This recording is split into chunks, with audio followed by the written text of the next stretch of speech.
भजमन नारायण नारायण नारायण, श्रीमन नारायण नारायण नारायण।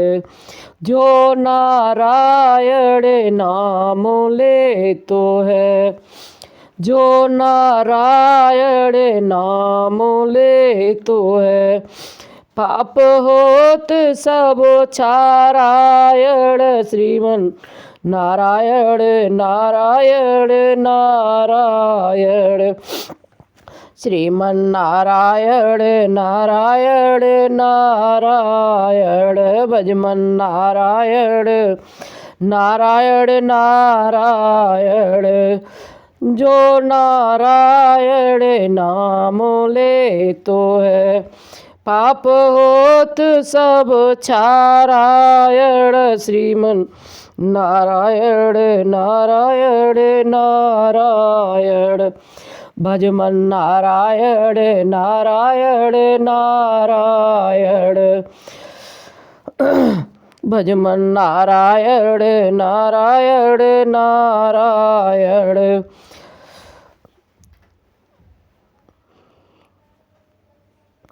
इस तरह कहानी कहकर राजा जंगल से लकड़ी काटकर शहर में बेचने गया। उसे एक दिन और दिन से अधिक पैसा मिला।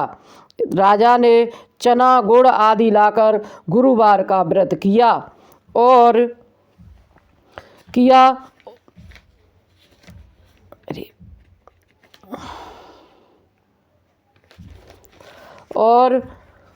उस दिन से उसके सभी कलेश दूर होने लगे। परंतु जब दोबारा गुरुवार का दिन आया, बृहस्पति का व्रत करना भूल गया। इस कारण बृहस्पति भगवान नाराज हो गए। उस दिन उस नगर के राजा ने विशाल यज्ञ आयोजन किया तथा शहर में घोषणा करा दी कि कोई भी मनुष्य अपने घर पर भोजन न बनावे, न आग जलावे। समस्त व्यक्ति मेरे यहाँ भोजन करने आवे। इस आज्ञा को जो न मानेगा उसके लिए फांसी की सजा दी जाएगी। इस तरह की घोषणा संपूर्ण नगर में करवा दी गई।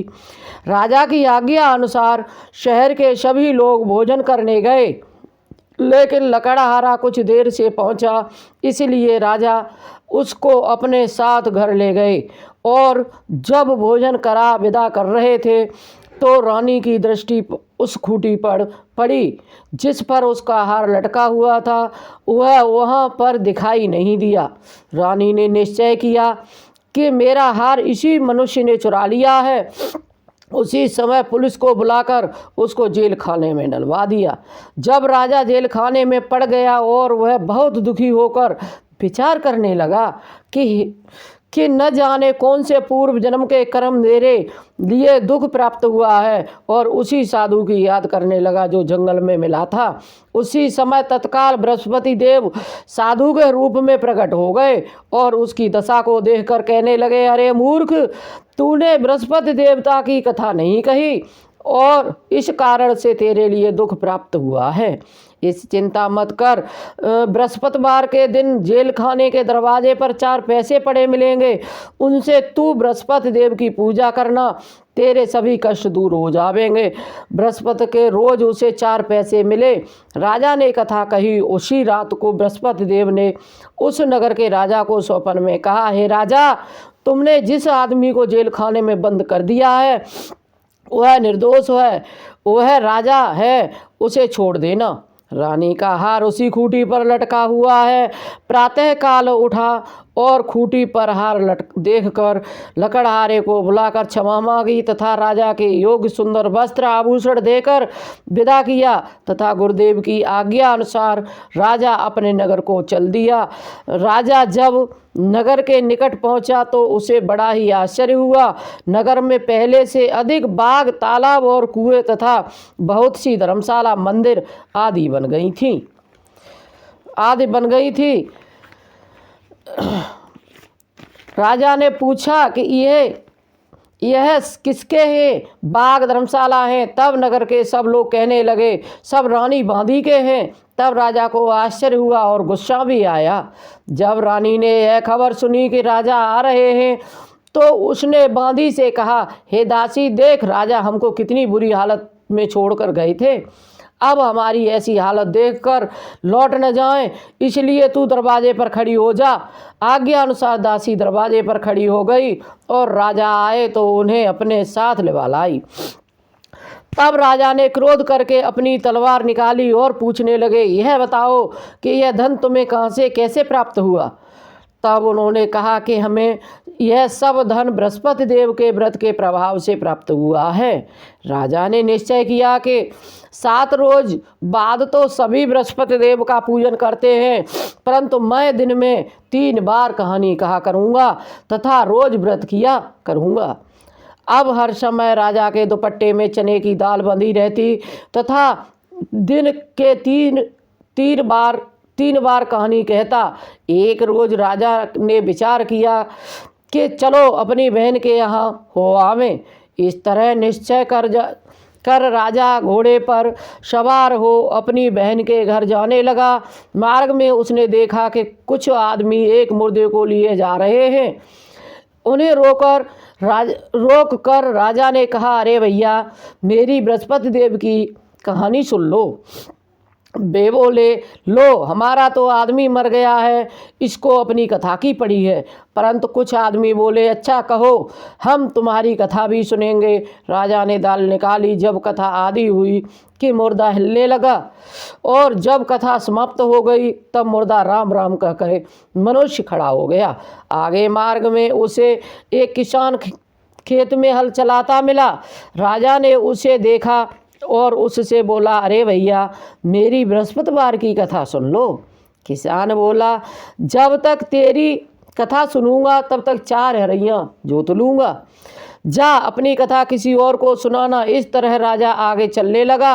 राजा के हटते ही बैल पछाड़ खाकर गिर गए तथा उसके पेट में बहुत जोर से दर्द होने लगा। उस समय उसकी माँ रोटी लेकर आई।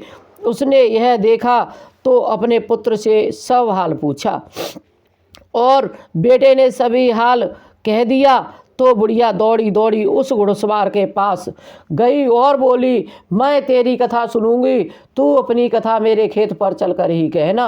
राजा ने बुढ़िया के खेत पर जाकर कथा कही, जिसके सुनते ही बैल खड़े हो गए तथा किसान के पेट का दर्द बंद हो गया।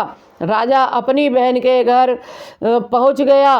बहन ने भाई की खूब मेहमानी की। दूसरे रोज प्रातःकाल जगा तो वह देखने लगा कि सब लोग भोजन कर रहे हैं। राजा ने अपनी बहन से कहा कि ऐसा कोई मनुष्य है जिसने भोजन न किया हो, मेरी वह बृहस्पतिवार की कथा सुन ले। बहन बोली, हे भैया, यह देश ऐसा ही है, पहले यहाँ लोग भोजन करते हैं, बाद में अन्य कार्य करते हैं। अगर कोई ऐसा पड़ोस में हो तो मैं देखा हूँ। वह ऐसा कहकर देखने चली गई, परंतु उसे ऐसा कोई व्यक्ति नहीं मिला जिसने भोजन न किया हो। अतः वह एक कुमार के घर गई जिसका लड़का बीमार था। उसे मालूम हुआ कि उनके यहाँ 3 रोज से किसी ने भोजन नहीं किया है। रानी ने अपने भाई की कथा सुनने के लिए कहा। कुम्हार वह तैयार हो गया। राजा ने जाकर बृहस्पति की कथा कही, जिसको सुनकर उसका लड़का ठीक हो गया। अब तो राजा को संतान प्रसन्नता होने लगी। एक दिन राजा ने अपनी बहन से कहा, हे बहन, हम अपने घर जाएंगे, तुम भी तैयार हो जाओ। राजा की बहन ने अपनी सास से पूछा। सास बोली, हाँ चली जा, परंतु अपने लड़कों को मत ले जाना, क्योंकि तेरे भाई के कोई संतान नहीं है। बहन ने अपने भाई से कहा, हे भाई, मैं तो चलूँगी, मगर कोई बालक नहीं जाएगा। राजा बोला, जब कोई बालक नहीं जाएगा तब तुम ही क्या करोगी। बड़े दुखी मन से राजा अपने नगर को लौट आया। राजा ने अपनी रानी से कहा, हम निर्वंशी हैं, हमारा मुंह देखने का धर्म नहीं है और कुछ भोजन आदि नहीं किया। रानी बोली, हे प्रभु, बृहस्पति देव ने हमें सब कुछ दिया है तो संतान भी अवश्य देंगे। उसी रात को बृहस्पति देव ने राजा से स्वप्न में कहा, हे राजा, उठ, सभी सोच त्याग दे, तेरी रानी गर्भ से है। राजा को यह बात सुनकर बड़ी खुशी हुई। 9वें महीने में उसके गर्भ से एक सुंदर पुत्र पैदा हुआ। तब राजा बोला, हे रानी, स्त्री बिना भोजन के रह सकती है, बिना कहे नहीं रह सकती। जब मेरी बहन आवे तुम उससे कुछ न कहना। रानी ने सुनकर हाँ कह दिया। जब राजा की बहन ने यह अवसर सुना, शुभ समाचार सुना, तो वह बहुत खुश हुई और बधाई देने आई। तेरी गोदी में आयो लाल बधाई दे देरी मैया, तेरी गोदी में आयो लाल बधाई दे देरी मैया, बधाई दे देरी मैया। इस तरह से उसकी बहन गाती हुई बजाती हुई और आती है, अपने भाई के यहाँ आई। तभी रानी ने कहा, अच्छा तो घोड़ा चढ़कर तो नहीं आई, गधा चढ़कर आई। राजा की बहन बोली, भाभी मैं इस प्रकार न कहती तो तुम्हें औलाद कैसे मिलती। बृहस्पति देव ऐसे ही हैं, जैसी जिसके मन में कामनाएं हैं सभी को पूर्ण करते हैं। जो सद्भावना पूर्वक बृहस्पति का व्रत करता है एवं कथा पढ़ता सुनता है और दूसरों को सुनाता है, भगवान बृहस्पति उसकी समस्त मनोकामनाएं पूर्ण करते हैं। भगवान बृहस्पति देव उसकी सदैव रक्षा करते हैं। संसार में सच्ची भावना से जो भगवान की पूजन सच्चे व्रत सच्चे मन से और श्रद्धा से करते हैं तो उनकी सभी मनोकामना पूर्ण होती हैं। जैसे सच्ची भावना से रानी और राजा ने उसकी कथा का गुणगान किया तो सभी इच्छाएं बृहस्पति देव जी ने पूर्ण की थी। इसीलिए सबको कथा सुनने के बाद प्रसाद लेकर जाना चाहिए। हृदय में उनका मनन करते हुए जयकारे बोलना चाहिए। बोलो बृहस्पति देव की जय, बोलो विष्णु भगवान की जय। ओम जय बृहस्पति देवा, स्वामी जय बृहस्पति देवा। श्रद्धा भक्ति बढ़ाओ संतन की सेवा। जय बृहस्पति देवा, पार ब्रह्म पतिश्वर तुम सबके स्वामी। ज्ञान न जानू ध्यान न जानू, नित्य करूँ सेवा। जय बृहस्पति देवा, तुम बिन बृहस्पति और न दूजा। आस करूँ किसकी मैं अज्ञान अगोचर, तुमो फल देवा। जय जय बृहस्पति देवा, पार ब्रह्म परमात्मा तुम हो प्राणपति। दरस दिखाओ मति तरसाओ, चारों फल देवा।